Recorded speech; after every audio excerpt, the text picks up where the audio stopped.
It was a long process, Okay. but essentially, if you're sort of in your 50s or whatever, you had an amazing time in the military. You could retire and then live comfortably for the rest of your life. If you're joining the military now, you're essentially on horrific wages. You don't get the same fun that they used to have. Your pension's almost worthless, in my opinion. Is it? Yeah, I mean... How old are you? And I'm 30. Okay. How long had you been doing it? So I've been in the military 4.5 years. Okay. And how quickly did you start thinking about getting out? I decided to put my notice in March. So I decided to leave in March, and I'm just sort of waiting out my notice period now to leave. And I think a lot of people just need to vote with their feet.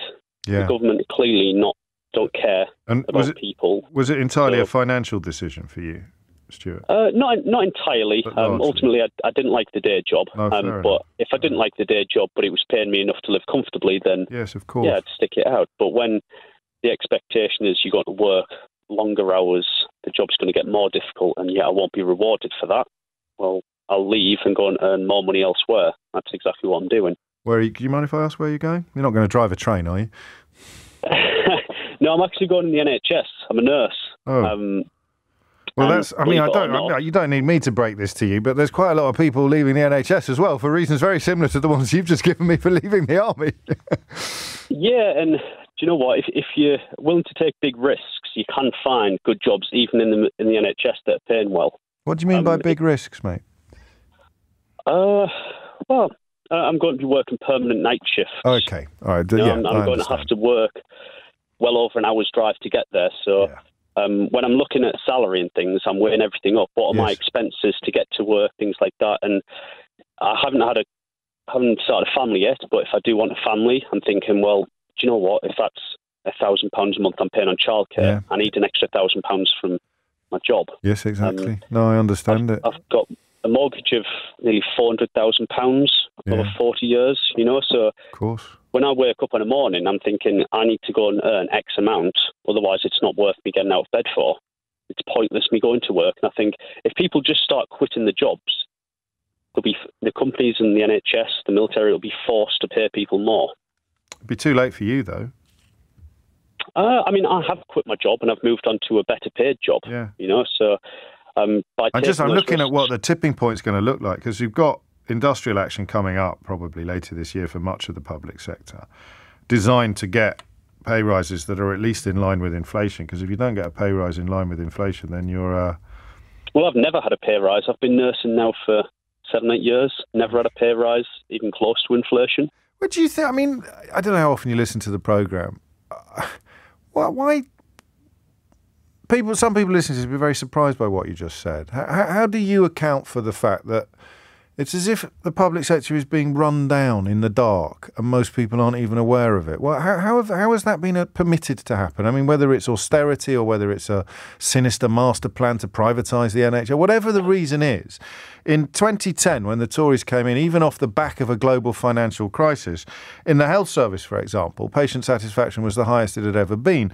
Most of us were, in retrospect, to make a comparison, are happier with the level of policing that was in place than what we've got now. The military was much better equipped and much better populated. All of these things have been run. The social care, for heaven's sake, has gone completely off a cliff. Firefighters, it's almost as if... Everything funded by the government. Yeah, well, everything funded by the people, actually, via the government. But I can't quite, and I do this for a living, Stuart. It's as if, how come the public haven't noticed what's happened to the public sector? There's a good question. I got there in the end. I think most people just don't really think about it. They have a career and they just think, oh, that's my job. Don't really think of the big picture. But when I look at it, I'm looking at the big picture and I'm thinking, well, hang on, if house prices have gone up £200,000, I need a huge increase in my salary to cover that, to make me equal I was before. I get that. I meant more so people not realising the situation that people like you are in. You're obviously a bit more grown up than, well, I can't say a lot of people. I say you're a bit more grown up than I am, keeping your eye on these various balls at the same time, so keeping these plates spinning. But there's a question. It's a better question in a way then how have the British public been so successfully turned against public sector workers? Because that's the same question we asked in the first hour. It's that you just swap the word foreigner or immigrant for the word public sector worker. It's just your turn in the firing line. But how have the public not noticed what's going on with the public sector? Is it because we're so stupid we fall for all this nonsense about woke policing, or we're busy getting cross about someone gluing themselves to a road when the actual services that hold together the very fabric of our society are withering on the vine? I do hope not. 10 minutes to 12. Can I be a grown-up now for a minute? Can I do it like a grown-up? Some breaking news for you at this time. That's what they say. Why do they always say at this time? Why would it be at any other time? It's breaking news. It's now, isn't it? Some breaking news for you at this time. Some breaking news for you at this time. I've forgotten what it is now. Too busy faffing about with the lingo. Suella Braverman, remember her? She's Home Secretary. Don't laugh. She has just coughed to sending government documents to her private email on 6 separate occasions. So I think that's a breach of the ministerial code. I could be wrong. We'll check. We'll speak to an expert shortly, because this programme will never have had enough of experts. So you think to yourself, oh, 6 times? Okay. She's justified the action by stressing that she needed to see the documents whilst on virtual meetings. But rules is rules, mate. So on 6 separate occasions. It's important to remind you at this point that she's only been Home Secretary since about the 6th of September. It's very hard to keep up with the musical chairs of British government at the moment. But by my reckoning, from the 6th of September to the 19th of October is approximately... carry 1 to 6 weeks. So in 6 weeks, she's managed to break the rules, quite an important rule. It's the rule that essentially ensures that government ministers can't send their private documents or sensitive documents, or indeed any documents, to people without noticing, without anyone else noticing. If you send it to your own private account, and you can send it to whoever the hell you want and no one will ever know. You could even send it to some random backbench MP's wife if you wanted to. Oh, hang on, she did. So 6 times in 6 weeks, she sent documents from her government email to her personal email. Now, I'll tell you 2 things about this. Number 1, it stinks. Number 2, she's just published a 7-page confession or defence, or both, I don't know what you want to call it, which suggests to me that she's going to follow the Boris Johnson school of thought and try to hang on to her job regardless of just how busted she may be. So there it is. None of the documents in question concern national security, intelligence agency or cybersecurity matters, and did not pose any risk to national security. The problem is, of course, that once you have lost the trust of the population, and in her case, I think of your colleagues, how can anyone believe a word that you say? I do not know. But as I say, we'll get a little more coverage on this shortly. Back to the public sector. Back, I think, to the social worker area of that, because Stephen's in Liverpool. Stephen, what would you like to say? Hiya, James. Hello. Right, I don't know where to start with this, to be perfectly honest, because I think that the question's just far too wide. Yeah, probably. Sorry. I work. I'm not actually a practicing social worker currently, so I moved into legal services. My role to offer legal advice and support to professionals who work for the trust that we work for. And I now have not just got a sort of social work perspective. I now work with district nurses, land nurses, right the way through to mental health wards, NDTs, and the issues are so wide. Well, let me help you a bit. Let me focus you in on how do the issues we've already heard about, which let's focus not so much on low pay, but unsustainable. Hang on. Can I just make one point? You can, but we are going to run out of time. People are not trained in the only model that they can legally deliver care. That's what I was going to ask about. What that means is you have professionals whose working lives have been stretched over the term of the Tory government, where for whatever reason the working lives have been stretched. Caseloads have got bigger, teams have got smaller, work has got more intense, increasing legislations come out that interact with each other in really confusing ways. So what that means is you have all mushrooms of ill-informed practice developing. Ill-informed practice leads to professional resilience, demeaning. People don't become nurses to drive Ferraris. We know we're not going to be paid massive amounts of money. We do it because people care And every day I'm seeing people who have not now physically got the time. They ring me up looking for support. I'm going to put it's not a brilliant phone line, Stephen. So, and again, I don't want to run out of time before I've got out of you what I need. The most alarming thing about what I think you're saying is that the lack of support and the lack of staff, and indeed the lack of training, means that errors that would involve legal advice are more likely to be made because of the pressures of the job. Well, absolutely that, but it's not. I don't want to make out it's just an error-based thing, because it's not. People do their best, but they are at a point where they cannot. That you have land nurses, you have district nurses who cannot physically fit into the day all the dynamics of their job, and they pull their hair out because they just want to deliver care. And that would add to the pressure to leave, wouldn't it? That's going to make, because you think, crikey, when I make a mistake, anything could happen. On my back. I'm going to be all over. I'm certainly not paid to deal with this level of pressure. No, and these are good people, and it's wrong to see them vilified. It's wrong to see these people. Where does that come from? Again, I'm worried about the phone line, but last question. What do you, looking back over the years, where does the vilification of social workers in particular come from?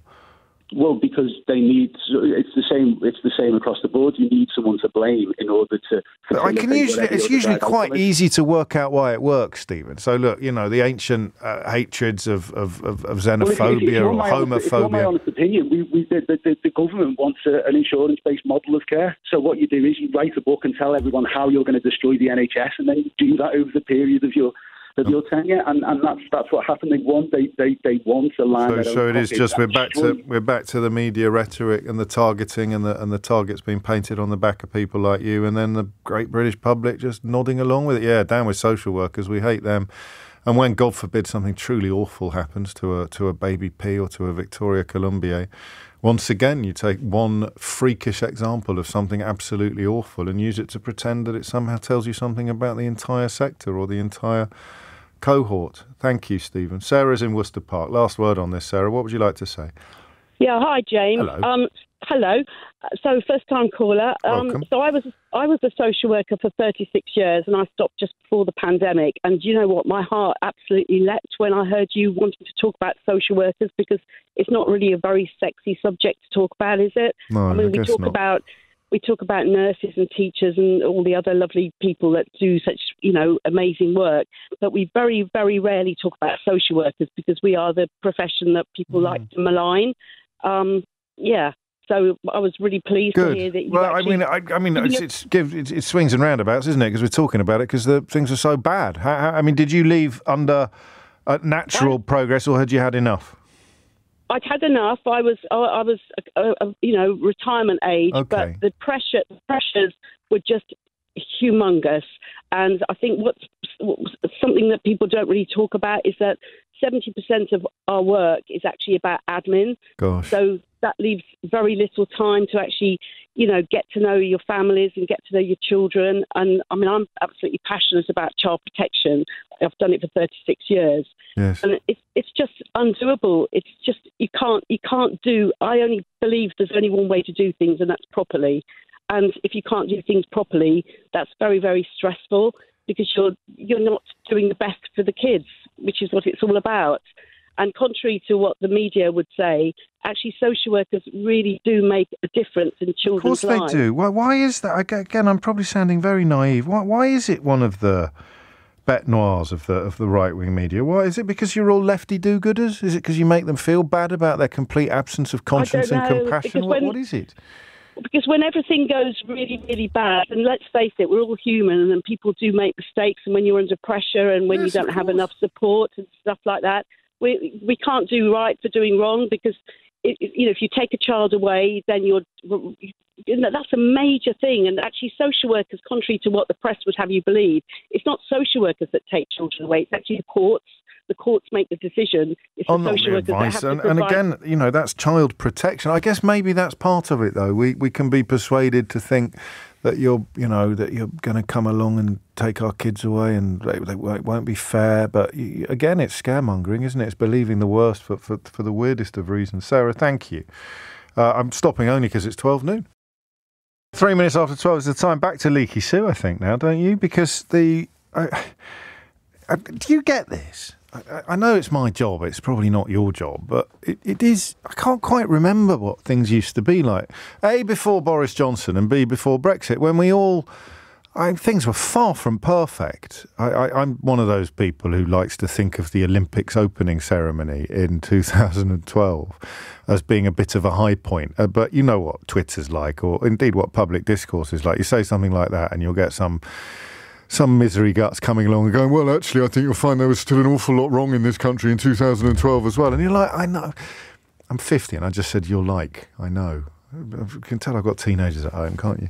So you say, do you know, that was wonderful, wasn't it? That Olympics opening ceremony in 2012. It was such a proud and happy moment, and we reflected upon all of the things that have made our country such a lovely place. There was lots going on wrong in the TV. And you know, I know, but just give me a break. Can I not pick one point in the recent history of these islands where I'm allowed to say everyone, apart from there was one Tory MP in somewhere like Sutton Coldfield who started complaining about it. In many ways, that fellow was a pioneer. He was like that was the opening salvo of the culture wars, but none of us noticed because we were too busy being happy and cheerful, or woke, which I guess is a synonym for happy and cheerful. But I can't remember who it was. I think he had to resign. Had he not got into trouble with a Nazi uniform or something like that? I forget the exact details. But when my brain does this, it's never wrong. It's just a little bit short on detail. There was a Tory MP who moaned about the Olympic opening ceremony, and it all kind of went a bit wrong for him after that. But I digress. Because I can't remember what it was like. I can't remember... You know, I've got a mental block there as well. Not the one that was married to Johnny Depp, the other one. Amber Rudd resigned as Home Secretary because of a sort of breach of standards, right? I'm not even sure that she made the mistake. I said, let's actually look it up, all right? Let's do this like proper professionals. Ready? Amber Rudd quit the cabinet and even left the parliament. Oh, no, hang on. That was later. That was when she was Work and Pension Secretary. That was a slightly different. Here you go. It was when she, funnily enough, a Home Secretary resigned over immigration issues. She was accused of making up immigration policy on the hoof. She dramatically resigned as Home Secretary after repeatedly struggling to account for her role in the unjust treatment of Windrush generation migrants. The Home Secretary was forced to step down after a series of revelations, culminating in a leak that appeared to show she was aware of targets for removing illegal migrants from Britain. So it was a leaked 2017 letter to Theresa May in which she told the Prime Minister of her intention to increase deportations by 10%, which was seemingly at odds with her recent denials that she was aware of deportation targets. The resignation letter said this, right? She said she had become aware of information provided to my office which makes mention of targets. I should have been aware of this, and I take full responsibility that I was not. Now, the Prime Minister replied that she believed Amber Rudd had given her evidence in good faith, but that she could also understand why, now you have had the chance to review the advice you had received on the issue, you have made the decision you have made and taken responsibility for inadvertently misleading the Home Affairs Select Committee. So, just to sum that up, when she was Home Secretary, Amber Rudd said something that wasn't true, or she made a mistake. The Prime Minister who accepted her resignation believed her, that it was a mistake made in good faith, but it was a big enough mistake to merit her resignation. What year do you think that was? Go on, take a guess. That was in 2018. That was in April of 2018. Do you know what? Just 2 stories that happened this weekend. Just 2, right? Just 2. 2 stories that happened this weekend. Liz Truss's phone was hacked by the Russians, and Boris Johnson and his Cabinet Secretary Simon Case agreed to keep it quiet in case it harmed her attempts to become Prime Minister.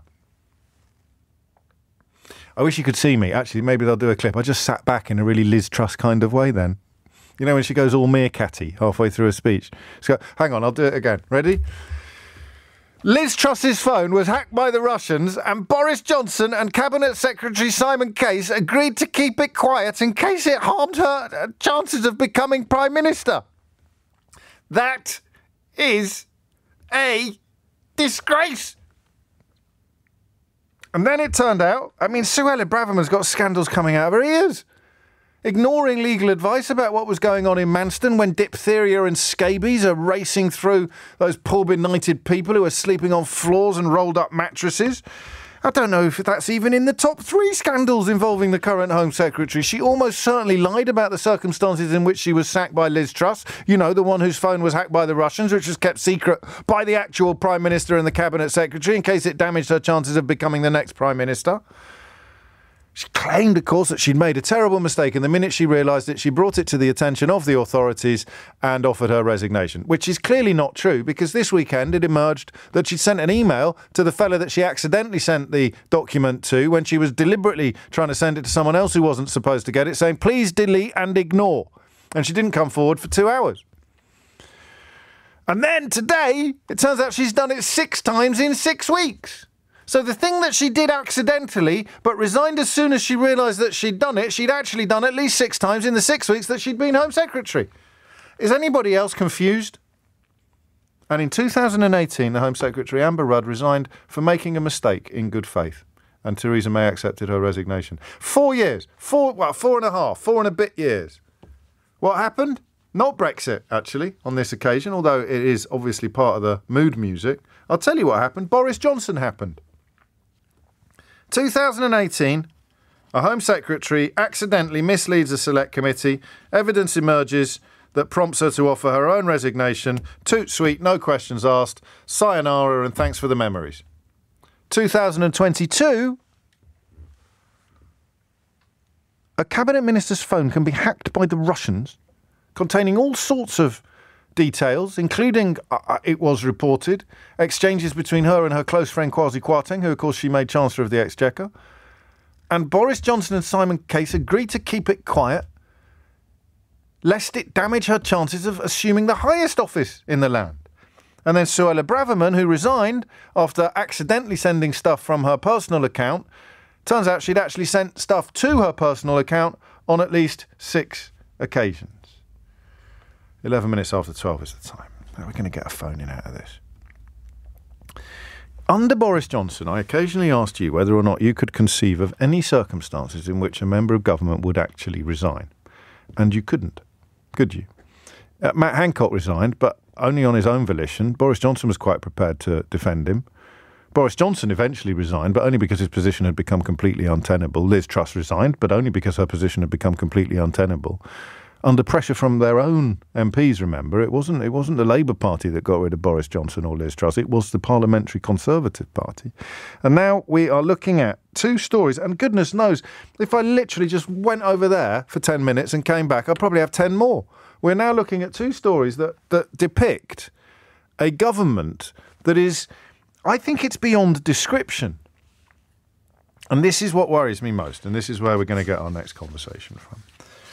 What is the end game of gaslighting? What happens when the gaslighting is complete? In the play of the original play of that title, I think I can't remember. No spoilers here, but does the woman who's been gaslit actually go mad, or does she realise that her husband has been gaslighting her? Can you remember which way round it goes? Well, that's where we are. That's where the United Kingdom is now. Either we wake up quickly and acknowledge that we've all been gaslit for the best part of 4 years, or we all go mad, which is probably what they were intending in the first place. How can we even be sitting here today talking about, I don't know, I know we don't do it on this programme, but what would we be talking about if we were embarrassed by our support for the last several years of absolute national self-harm? We'd probably be talking about those blooming people gluing themselves to roads again, would we? Or woke policing, or whatever it might be. You've got a Prime Minister, albeit briefly, who only got into power because her predecessor agreed with the Cabinet Secretary to keep quiet about the fact that her phone had been hacked by the actual Russians. The actual Russians, the real ones. And now we've got a Home Secretary who was treating her government email account like a sort of, I don't know what it was, like a revolving door through which everything that passed through it could quite easily end up on her personal email account as well, which means she can send it to anybody she pleases without anybody else ever knowing, although she says that she didn't. And who wouldn't trust Suella Braverman after the week she's had? And you go back to 2018 and Amber Rudd resigned over a genuine, look, you may disagree. It reads to me like it was a genuine mistake that she made, a misspeak, an element of forgetting. Removal targets at the Home Affairs Committee and prompting her to insist that that's not how we operate. And then she promised to scrap any future targets, and then it emerged that there had been evidence of targets in her department previously. So we've got it, haven't we? We've got such a strange collection of circumstances here now. I don't know which one you want to pick as a favourite from those stories that we've just touched upon, but I'm going to ask you this question. I've got two questions. I always do that. I don't know whether you've noticed. I come up with one question, and I feel a little sense of relief that we're finally going to get a phone in out of my fulminations. And then as soon as I've got the first question forming in my mind, another question pops up behind it, which is usually linked to the first one in the way that this one is linked to that one. Are you ready? What's happening? 0345 606 0973. What's happening? Seriously. In the words of Marvin Gaye, what's going on? A phone hacked by the Russians and they agreed to keep it quiet? Because it might scupper her chances of becoming the worst Prime Minister in the history of the world? 0345 606 0973. What is happening? And the second question is this, and this is one where I really need your help. OK? You're not allowed to listen to the programme anymore unless you start joining in. Seriously, it's ridiculous you turn up every day, turn your radio on and get all this gold for free without paying any contribution of your own. I'm going to be like Elon Musk owning Twitter. I'm going to start charging you. You want to listen to this show, you're going to have to start paying. Right here is where you start paying. So, have we been gaslit? Is it the case that because Johnson broke everything, right, everything, just think of Barnard Castle if you think I'm exaggerating. Michael Gove, going out to a studio, prepared to claim that he often went for a drive. I've seen him on tape recently joking about it. I only got sent the tape because he speaks very warmly about this show on the same in the same interview, bless his little cotton socks. But, you know, preparing to go outside, it's perfectly normal behaviour to go for a 60-mile drive when you want to test your eyesight. Johnson did that to you, did that to me, did that to all of us. More pertinently, that's the Conservative Party now. The post-Brexit, post-Johnson Conservative Party has no relationship whatsoever with truth or integrity or professionalism. Does it? And sometimes I think we lose sight of just how broken everything is. Partly because we've got a new bloke in. What's his name? Rishi Sunak. Oh, he'll be great. He gave a speech talking about how honest he was and how he was going to be really up on integrity and professionalism and all the rest of it. And then he put Suella Braverman back in the cabinet that afternoon. Didn't he? So, what's happening? 0345 606 0973. And the second question really is a variation on, is it as bad as I've just described it as? Who can really help us here? Do we need people that have been in the civil service? I mean, this notion of only The Guardian covers it, of course, properly, that ministers risk creating Wild West conditions in matters of national security by the increased use of personal email and phones to conduct confidential business. This is according to intelligence experts. They're probably intelligent as well, but it's intelligence experts that qualifies them to comment on this issue, and former officials. So you've got the personal email account used by Suella Braverman 6 times. And Liz Truss's mobile allegedly hacked. We should say allegedly hacked by overseas agents. It wasn't denied by ministers. It was discovered during this summer's Tory leadership contest. Richard Dannett, former head of the British Army, has described it as ill discipline and poor judgment. He says this, frankly, is not good enough. If these people aspire to be in senior positions of leadership, they've got to be disciplined. I think they've got to be dismissed, haven't they? And that's the second question. I say, what's going on? What's happening? 0345 606 0973. I also say now, am I right in thinking that even 4 years ago, 4 short years ago, during the glorious reign of Theresa May, am I right in thinking this wouldn't have happened even then?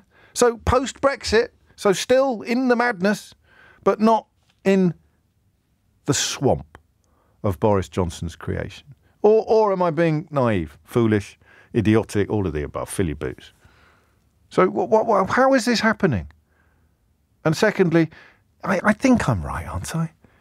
Even under Theresa May, she got rid of Priti Patel as well. Do you remember? Oh, God, that's how bad things are. I'm getting nostalgic about Theresa May. Priti Patel having secret meetings with foreign governments and lying about it. So the seeds were there, weren't they, for Boris Johnson? The seeds were there. But now they've sprouted. Or, you know, as I say, give me a ring, 0345 6060 973 and say, nah, James, it's all right. You can relax, mate. Wind your neck in. This is just business as usual. And there it is, finally. 90 minutes after 12, the question we've been looking for. What's going on? 0345 6060 973. And is this business as usual? Or are we actually in the middle of something really weird and ugly? It is 23 minutes after 12 and you are listening to James O'Brien on LBC, where I'm sort of trying and failing to make some sort of sense of this, what's described as a Wild West attitude to UK's national security. So how do you think it has happened? How have we ended up in a place where the Prime Minister and the Cabinet Secretary can agree to keep quiet about the alleged hacking of Liz Truss's phone? This is incredible, right? By overseas agents. And they kept quiet about it because they didn't want to damage her chances in the leadership contest. And then the current Home Secretary, who's only been in the job since September the 6th, is routinely breaking the rules by sending documents from her government account to her personal account. What would happen to you? We took some calls from some civil servants last week. What would happen to you if you did this? I know if you've signed the Official Secrets Act, there's only so much you can say to me. But if your phone, if you were working in business and your phone had been found to have been hacked by a rival, if you worked for, Nike and Adidas were hacking your phone. There was something quite ironic about a Rupert Murdoch newspaper breaking this story about phone hacking, of course, given the pearl clutching that subsequently went on. But yeah, I don't know. It's not often I'm lost for words, but I just find I have a sense this morning that we've sunk so low that we think that's the new normal. And especially the way Braverman in particular is trying to wriggle and defend herself. It's so post-Johnson, isn't it? That idea, never explain, or rather, never apologise until you absolutely have to, and never admit that you've claim everything is 7 pages. I don't know. Anyway, give me a ring and mop my fevered brow. Dave's in York. Dave, what would you like to say? Hi, James. Hello. I've just got a couple of minutes. I'm going to have to be quick. Okay. But basically, one of the important factors... What have you got to do? What's up next, Dave? Some very important things. I need to know now. I need to know. Answer the question. What's more important? I'm having a break, which all right. comes to an end pretty soon. Carry on then. I won't interrupt you. Sorry, I used to own a web company, a web hosting company, and we used to handle email for many thousands of clients. A lot of people don't realise that when you send an email to your colleague sat next to you, it doesn't go from your computer to their computer. It takes the fastest route around the internet to get back to your colleague who could be sat next to you. And it passes through many different servers and potentially in many different countries.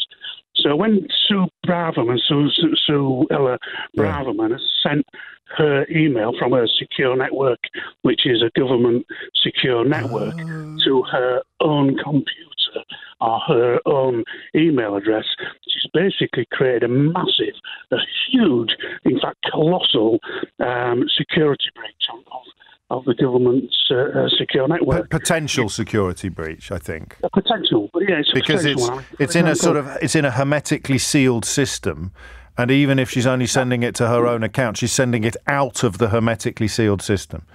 Precisely. So you're good. If you're and you send an email to your friend from the government network, That's a secure network.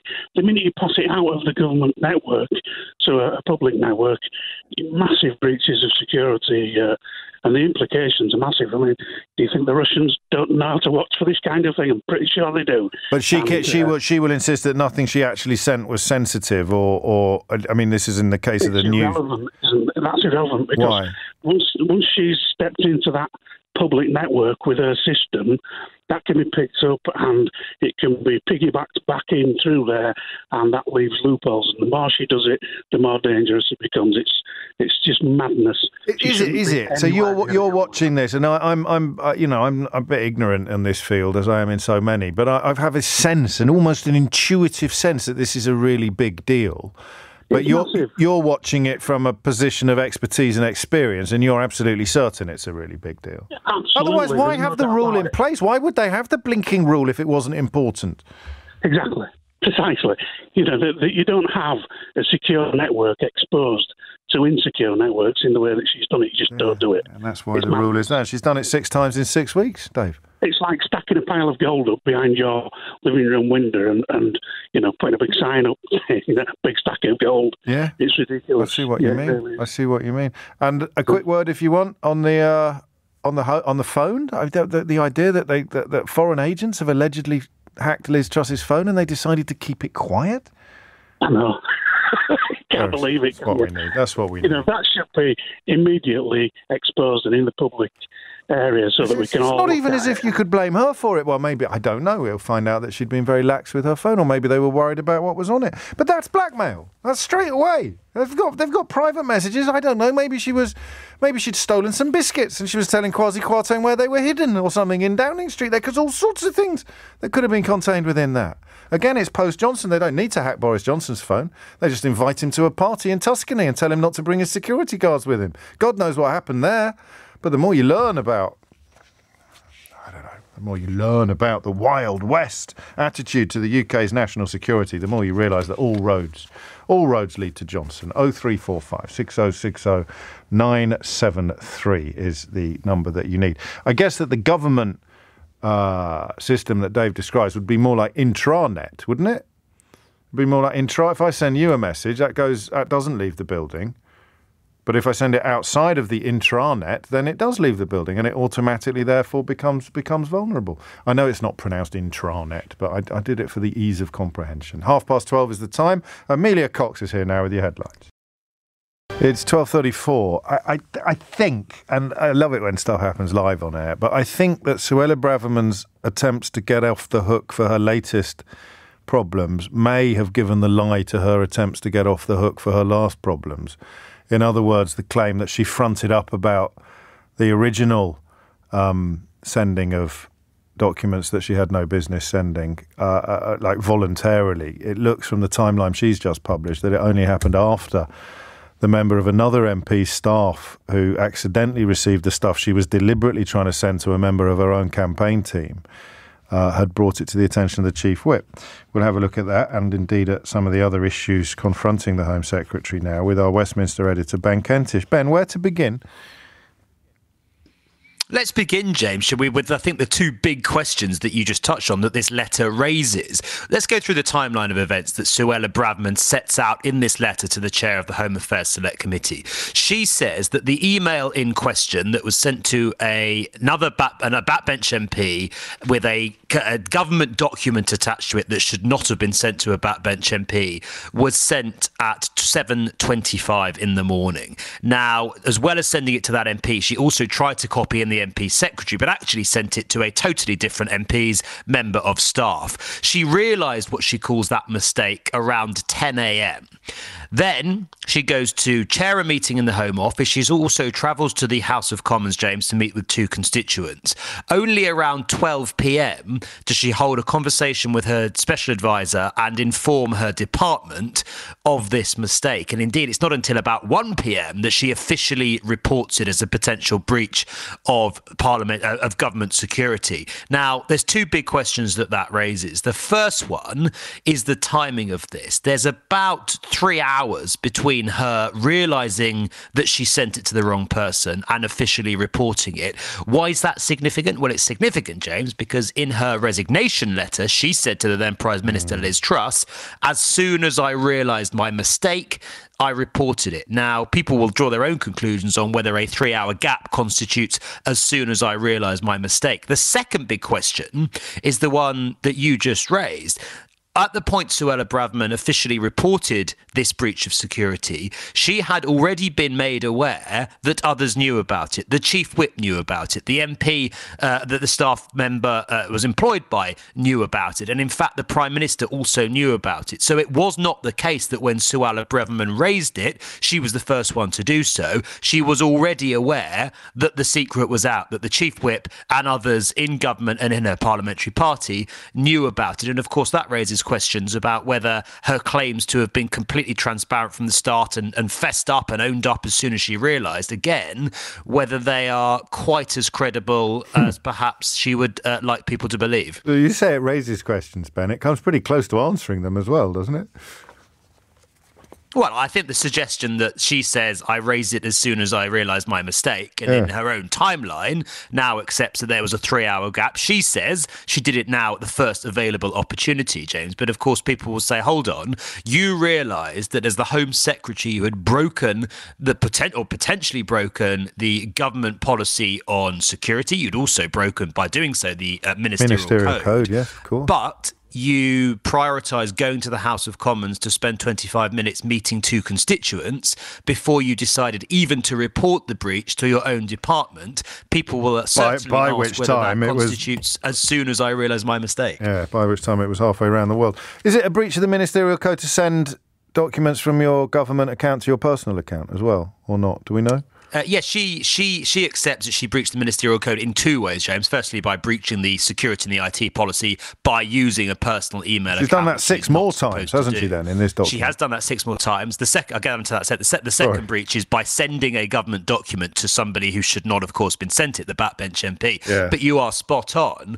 After this breach came to light, Suella Braverman asked her officials to conduct a review, and they found that on 6 occasions she had sent documents from her government email address, which ministers are always supposed to use, to her personal email address. Now, her justification of this, her explanation is that in all those circumstances, she was on video calls using her work phone and therefore couldn't view the documents on her work phone, so forwarded them to her personal phone in order to be able to both conduct the video call on one phone and read the documents on the personal phone. She insists that that is reasonable. She claims that the officials in her department have also agreed with that assessment, but that is 6 further potential breaches of the government security and IT policy, which until about an hour ago, we weren't aware of. The question is, was Rishi Sunak aware of it? How much of this did he know? Because, of course, there's also a slight question over his words, James. He told MPs last week that the Home Secretary had raised this as quickly as possible. This timeline of events cast doubt on that. What the Prime Minister's spokesman is now saying was that he meant that she had raised it not at the time, but in the meeting with him when she was reappointed as Home Secretary. So there's questions for just what he meant last week when he insisted that she'd raise it as soon as possible. We spotted that reverse ferret at the end of last week. He did it in 24 hours, didn't he? He went from PMQs, where he definitely gave the impression that he was crediting her with having raised it as soon as possible, to claiming that, no, all I meant was that when I reappointed her as Home Secretary, she reminded me that she'd been sacked for 6 days ago, which is a little bit disingenuous, but of course impossible to pin down. That's certainly the explanation that's been given, and she does confirm in her letter that she raised it when she was asked to be asked again to become Home Secretary. As if he wouldn't know, as if he wouldn't remember. It'd be like, oh, don't forget, you remember I got sacked 6 days ago? You remember what I got sacked for? Do you? 6 days? So that's what Rishi Sunak is now claiming. Oh, she reminded me that 6 days ago I'd been sacked for this sort of for that nonsense. And the other bit, and maybe you can help me with this. A lot of the defence, not so much this new 7-page defence, but the original defence, seemed to hinge upon the notion that she'd done it by accident. And she now accepts that it wasn't done by accident. It was an error of judgment to try to send it to John Hayes and his wife, stroke secretary, in the first place. But there was a distinct sense, to me at least, that she was claiming that she'd accidentally sent stuff she shouldn't have sent to anybody to someone who shouldn't have sent it, while she was deliberately trying to send stuff to somebody who shouldn't have received it. Do you see what I mean? This weird conflation of accident and deliberate. She was deliberately trying to send it to someone who shouldn't have received it when she accidentally sent it to someone else who shouldn't have received it either. Yes, exactly. Right. James, I'm not I know going exactly mad. what you mean. She sent it to an MP, Sir John Hayes, who she's very close to, who she should not have sent it to because he's a backbench MP. He should not be part being of her campaign team, part of her leadership campaign team, I think. Yes, exactly. Very, very close. Someone who has informally advised her for a number of months, at least, on government policy and her approach to things. The mistake that she made, that was the sort of knowing mistake that she admits was a mistake, the unwitting mistake. The only reason, you might well say, that this has come out, the only reason we know about the fact that she was using private email addresses to send government documents to backbench MPs is because she, rather than copying his secretary, unwittingly copied in a member of staff who works for another Tory called Andrew Percy. Yeah. It is worth saying, James, that Andrew Percy's response to Suella Braverman when he was made aware of what had happened is pretty punchy. Yes. And the email that he sent back is contained in this letter. He says, Suella, I'm really not sure that government documents should be shared with members of your former campaign team via Gmail. He goes on to ask how this fits in with the responsibilities under the ministerial code and says, you are nominally in charge of the security of this nation. Yes. We have received many warnings, even as lowly backbenchers, about cyber security. So he realised very quickly, this is within an hour or two of being made aware of it, of the severity and the seriousness of what had happened. Again, James, it was after that she'd received that email from Andrew Percy pointing out to her that this was a serious issue, after she received that she chose to report it to the Home Office civil servants. Indeed. And finally, I suppose we should all at least be relieved that all of this is unfolding at a time when the Home Secretary doesn't have any other major issues unfolding that she would otherwise be expected to deal with, Ben. Well, huge issues, as you say, about the Marston plant, about the attack in Dover, Marston site, I should say, the attack on Dover yesterday too. Suella Braverman, we understand, is now going to make a statement in the House of Commons today, James. She will face questions, I suspect, not just from opposition MPs that are pretty probing in nature, but also, quite possibly, from some of her own side, because to say that some Tory MPs are happy with what's gone on, frankly, to say that some Tory MPs believe that she should still continue in her position, well, that's not the message that I'm getting from some of them. There are those that are supportive of her, but some are pretty concerned at what's gone on, James, and believe that this is a really unnecessary and needless distraction in the first days of Rishi Sunak's government, and one that he could have avoided. And finally, I mean, forgive me, you may have covered this on some of your own shows over the course of the weekend, but why did Rishi Sunak give her the job back?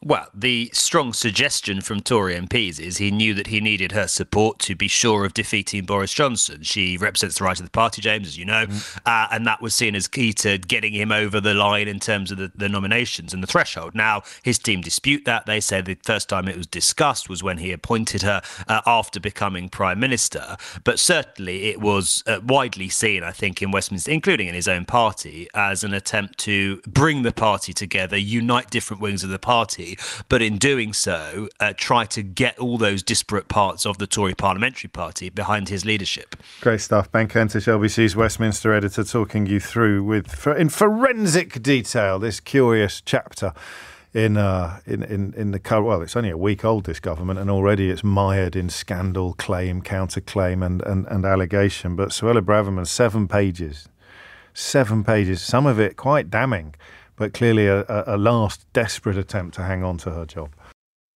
It's 12:49 and you're listening to James O'Brien on LBC. I shall just crack on with the calls. We're talking about this weird business, really. I never get lethargic about it. You can't stay angry forever. We need to find a new emotion, don't we? Because you can't be bored. You can't let them bore you into submission with their corruption and their dodgy dealings. But you can't stay angry all the time because you'll burst a blood vessel. We need a new emotion. And then we'll second it. Second that emotion? No? Oh, it's wasted on you people, this stuff. Mark's in Leytonstone. Mark, back to the security aspect. What can you tell us? Yeah. So, I'm someone that works in the industry. Oh, yes. So as soon as I heard about this, I mean, it's come out now. There's been previous instances, but I knew as soon as I heard, because like a habit, and the weakest point of a security system is going to be the human in it. Yeah, makes sense. So, like... I just want to point out to people that you said it's going to be the human in it. You didn't say in the style of the youth. Part of it. In the style of the youth, you didn't say it's going to be the human in it. It's the human in space it. Yes. Yes. So, because you're part of it. In so, for example, you receive an email from somebody saying, click on this link. Yes. Now, maybe this email has got a virus attached, but it's so new, there's no signature for it. This is just an example. So it's gotten past the technology. But, you as part of the security, you're one of the gateways, should be able to say, well, I don't know this person that sent me this link. As an example. No, I understand it. And I mean, so I can actually, not to defend her, because she's clearly done much worse things than this, but I can understand why she might think that just sending a document to my personal phone so that I can use it when I'm on a Zoom call on my work phone, I can see why in her little head she thought that was okay, but so it I wasn't. wanted to touch on correct. And I want to touch on that as well. That normally when you've been allowed to use your personal phone, for example, for work purposes, they'll put some software on there that it partitions. I mean, you guys probably have the same thing, or you indeed might have the same thing, where they've installed something on your phone. So, example, if you lose the phone, your IT department can lock it remotely. For example. Or they can control the camera, or... I hope not. It's normally something that, at least everywhere I've ever worked, I've worked at a lot of places as a consultant. You mean a work phone when they're paying the bill, but if it's her personal phone and she... Oh, yeah, even on the personal one. Yeah, but if she's not supposed to ever be using it for work matters, then why... See, that's what I was going to touch on. I thought you were. So... If you're not, the only way that wouldn't happen is if you haven't declared it as. Well, we don't need to put anything on your personal phone because, as this guy Andrew Percy pointed out, they're pretty clear about cybersecurity and they know what the rules are. So there's no way you're ever going to use your personal phone for government documents. So we don't need to put anything on your personal phone. But here she is doing it 6 times in 6 weeks. 6 times in 6 weeks. Yes. The mind boggles, right? There's also. She might have thought that was okay, but because it's a personal phone, it's outside of the expensive security domain that the government use. She's got a personal device that probably hasn't got 1/5 of the security that the work phone has. So the moment she even just sends it to herself, it's open sesame. Open sesame. I love it. I mean, i.e. that bad actors or dodgy geezers could quite easily access it. And the prospect of foreign agents, for example, wanting to access the phone of senior government ministers, of course, was thrown into sharp relief over the course of the weekend when it emerged that Liz Truss's phone was allegedly hacked by, I think, Russian agents, and Boris Johnson and Simon Case conspired to keep it quiet in case it damaged her chances in the leadership campaign. Thank you, Mark. I know where to come if I ever need any advice on making sure that the boss isn't controlling my camera. Good God, what a terrifying thought that would be. It caught me playing Countdown and watching Richard Osman's House of Games and all sorts of things. Mohammed's in Reading. Mohammed, what can you tell us? Hi, James. Hello. First-time caller. You're very welcome. Just a quick question. I'm just horrified to I'm not hear doing what questions. I've heard so I'm not far. doing questions on this, Mohammed. I usually will take questions on any subject, but not on this one. I don't understand anything. No. I've been in the industry. I'm an IT consultant. Yes. I've worked within the defence organisations for over 10 years, and even then I've worked in higher security elements. What I'm horrified to find out is that every year you go through security training. You're supposed to pass different levels of security, cyber security, and you go through these and you have to go, everything gets signed off. Whenever you go to a new department, when you go to a new project, you have to sign off cybersecurity documentation. It clearly tells you what you can and cannot do. You can't forget. It's always there. You can. So never she knew forget. the rules and just decided that this wasn't a very big deal, so she was going to do it anyway, we think. Well, the thing which I was horrified to hear while I was listening to you was using of the phone. Yeah. That is like the most awful thing that anybody can say, I forgot. I love it. You're not allowed to put anything on your phone. Why not? Mark's kind of told us, but tell us. I love it when people like you find it funny, because I'm sitting here being all confused, but you understand it. I'm funny because... No, I know, because you understand it all so completely that you cannot quite get your head around what an appalling breach of this is. No, because at the end of the day, if I have to pass a high-security document to another part of the organisation, I have to go into a different room. I have to pick up an official phone. Yeah. I have to use official... equipment. I cannot just pick up a phone and say I'm going to download an official document. And also, different documents have different classifications. So depending on what you want, I suppose she's got the highest classification. Yeah. Just by doing that, if I did something at my level, I'd have all sorts of security people all over me. They'd know straight away. They'd know what's going on. That's incredible. I'm surprised that she's giving these type of excuses, because I suppose to the layperson, it's a simple mistake, but you can't make these simple mistakes, but you're at the highest level. I mean, you're also in ultimate charge of the security services. Exactly. So and she's supposed to be a lawyer. If I gave the excuse I made a mistake, and that would be my final mistake. Would it really? Your feet wouldn't touch the floor. So I'm thinking, listening to you, listening to Mark, listening to others, I'm thinking it's a mixture of ignorance and arrogance. So she's probably too ignorant, and that doesn't necessarily mean stupid. I mean it in the purest sense of the word, unaware of stuff. She's too ignorant to understand the scale of what she's done, and yet her arrogance thinks that even if she was, she's somehow got the power to decide what should and shouldn't be done, rather than the very carefully and important rules that have been constructed over years by experts. It's like Brexit. It's like Brexit all over again. Yeah, I think my view is that she's not ignorant of it. I think she doesn't care. That's arrogance. It's complete arrogance. I think everybody knows, if you're in government, if you're in defence, if you're in any part of security, any part, this is not ignorance. This is the highest level of breaches you can get. This is not something you can forget. So you're being very kind, I think, to her. It's my curse. It's my curse, Mohammed. She has no excuses for what she's done. If everybody in the country, never mind Parliament, understood these issues as well as you do, she'd have already gone. Am I right? She wouldn't. As I say, she would have been gone a long. She's kind of just relying. It's all a bit tech. I don't really understand. It's not like she stole something. No, and I think she's falling on the sort of, in my opinion. If you're a lawyer, you've been given the highest. You're intelligent. You're supposed to sign off PSYOPs. You know all the information. Yeah. How can you then say, I didn't know? We shall find out probably during the statement later today. Mohammed, thank you for your input and indeed for your lovely tone. I love it when people like Mohammed start laughing at how easy this stuff is to understand, while I'm sitting here with my mouth wide open and dribbling a bit, going, I don't understand what he's talking about. Final word for you. We do go after the Daily Mail quite a lot on this programme, so it's only fair to share this with you for balance. In a report on the appalling, I don't know if you saw this, utterly hideous sewage slick that was filmed at St Agnes in Cornwall yesterday. The Mail on Right wrote it up, and they quoted someone I know quite well in their story. I shall read you what they wrote. They wrote, but former Conservative MP for Dorset East, Sir Michael Take, CBE, said, this is sewage being sensibly dispersed at St Agnes in Cornwall today.